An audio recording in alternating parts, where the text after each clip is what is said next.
are. Now we need to talk about appropriateness in Latin culture. Part of learning a language isn't just about acquiring words. And in fact, I think that the biggest difference between people who learn a language well and those who don't are those who are just learning something academically without the desire of actually interacting with the culture.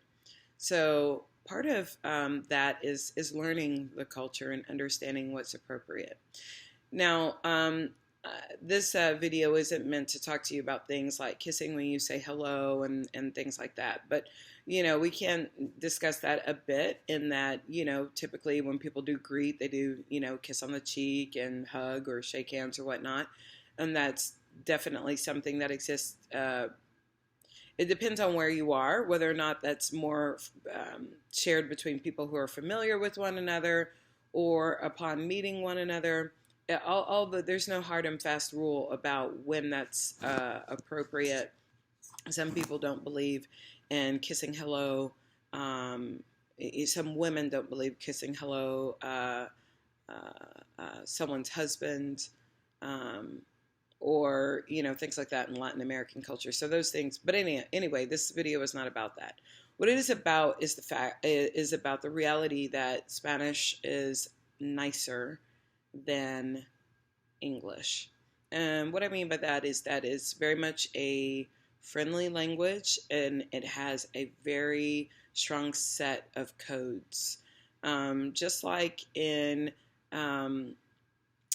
certain dance cultures, there is a code that you have to live by, and those codes kind of determine, whether you're trying to say, hey, come dance with me, or you're trying to say, hey, let's, do something beyond dancing. So in Spanish, there is definitely a set of codes of behavior.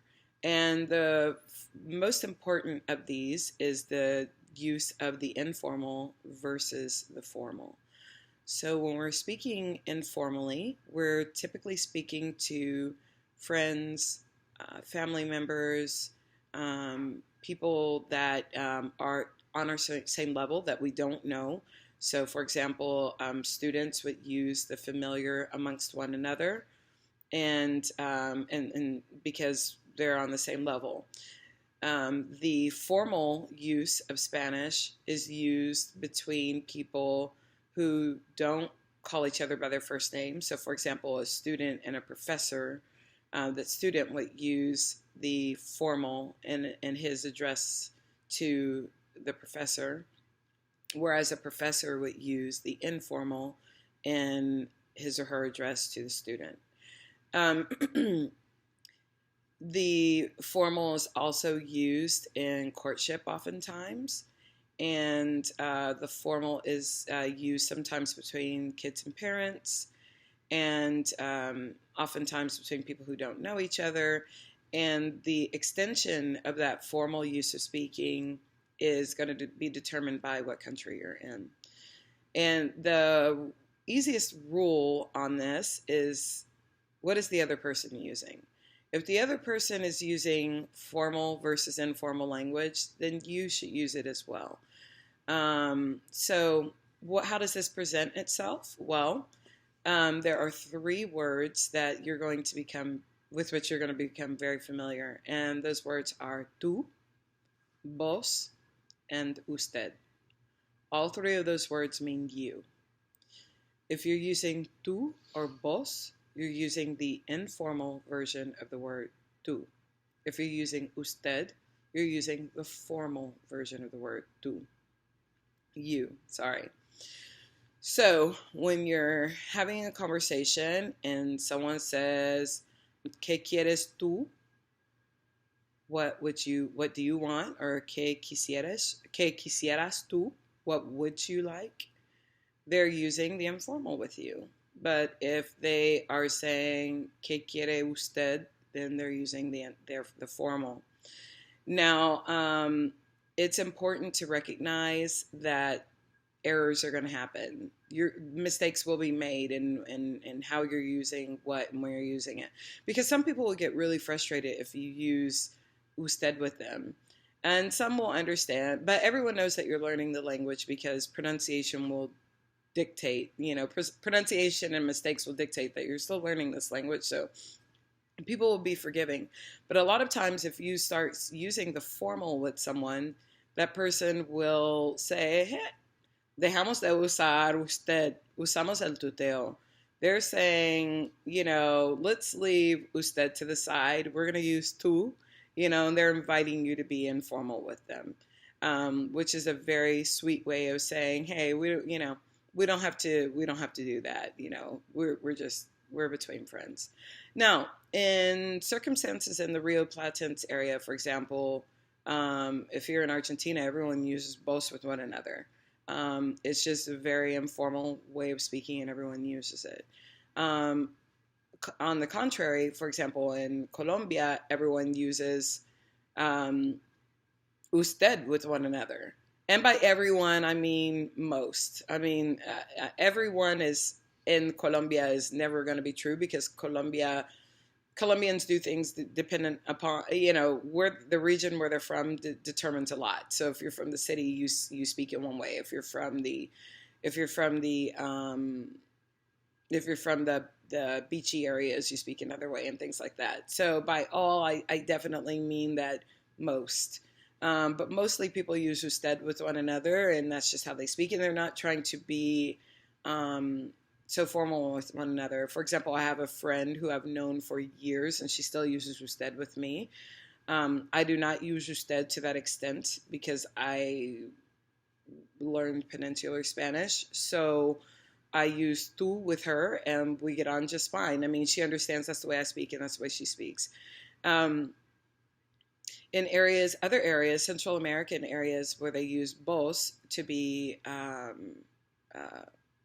as you, they will oftentimes use vos amongst one another because they find that that's like, well, we're patriotas, compatriotas, we're from the same area, so we're going to use vos with one another, but that's too casual to be using with people who are not from here. Also, for example, Salvadorans will oftentimes use vos within family or friend structures, but they're not going to use that with someone who's outside of that structure because they feel that it's too casual. So they'll either use tú as kind of a step up in terms of the formality, and or to accommodate essentially people who are not from El Salvador, and then they'll use usted most times. People are going to be, depending on where you are, people are going to be very friendly and very polite. So, for example, in Mexico, people are very, very polite. You'll hear people saying, por favor, like they use please a lot. And then they'll use usted very respectfully until you've determined the relationship, and then they'll switch to tú.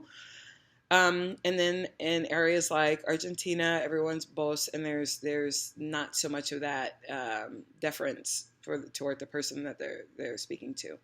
In Spain, they're very European in that they're going to use tú with everyone, and they are not going to use por favor to the same extent as you will find, particularly in Mexico, where people are very polite.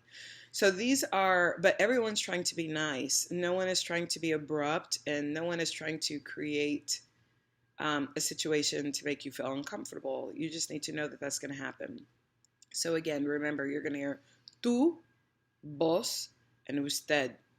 And usted is to be used with people who you don't know very well, people for whom you have a lot of respect, people with whom you do not use first names. You're going to be using usted in those scenarios. You're going to be using tú in the scenario of talking to people with whom you are on the same level or people who are on a lower level than you. So, for example, kids and things like that. And then also vos will take the place of tú in areas in which they use el voceo. And that is going to be used to establish familiarity and common ground. It's very important that you remember these codes because these codes are going to determine whether or not you are insulting people. So go ahead and embrace those now. And then in our next lesson, I will tell you how these present differently in the way that we talk with one another.